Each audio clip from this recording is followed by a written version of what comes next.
ఈరోజు శ్రీశైల క్షేత్రంలో 22వ ధర్మకర్తల మండలి సమావేశం జరిగినది. అందులోంచి 59 అంశాలను ప్రవేశపెట్టినారు. అందులో 57 అంశాలను ఆమోదించాము.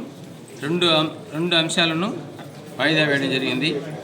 ముఖ్యంగా ఈ శ్రీశైల క్షేత్రంలో వారానికి ఒకసారి ఇంచుమించుగా ఈ పులులు సంచరిస్తున్నాయి దేవస్థానం ప్రాంతంలో.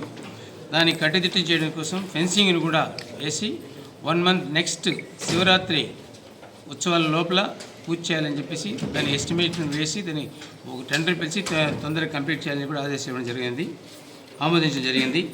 అదేవిధంగా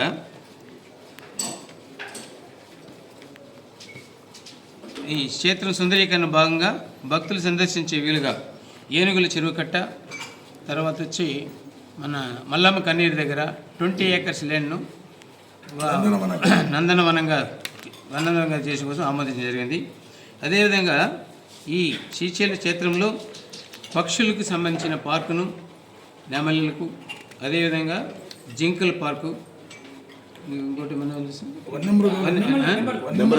నెమళ్ళ పార్కులు కూడా ఏర్పాటు చేయడానికి ఈ దీంట్లో తీర్మానించడం జరిగింది. విద్యుత్ దీపాల అలంకరణ కోసం హైడ్రాలిక్ మిషన్ను కూడా 40 లక్షలతో ఆమోదించడం జరిగింది.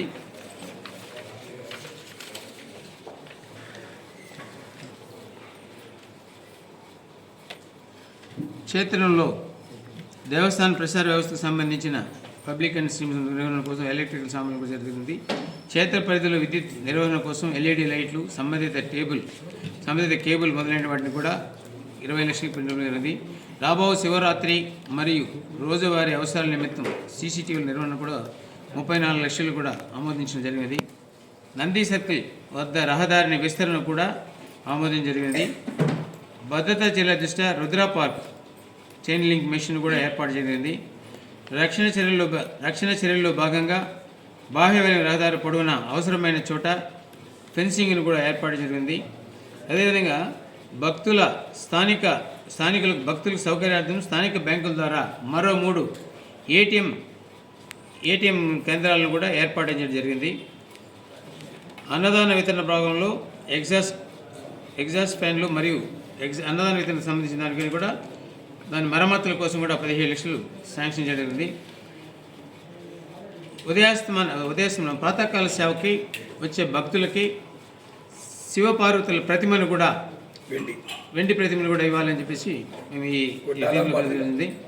అదేవిధంగా ఇక్కడ నేను ఫారెస్ట్ డిపార్ట్మెంట్తో మా ధర్మదాయ శాఖ మంత్రి వారు మరియు పొట్టి సత్యనారాయణ, రామచంద్రారెడ్డి గారు, ఫారెస్ట్ మినిస్టర్ వాళ్ళందరి సమక్షం వాళ్ళందరి సహకారంతో కూడా మనం సాధించుకున్నాము. కానీ కొన్ని మాకు ఇబ్బందులు వచ్చాయి. ఈ స్థలంలో కూడా కేటాయించడంలో వాళ్ళకి కొన్ని కండిషన్స్ పెట్టినారు. దాన్ని పునఃపరిశీలన చేయమని చెప్పి కూడా మేము వాళ్ళకి ఉత్తరం ద్వారా తెలియజేసాం.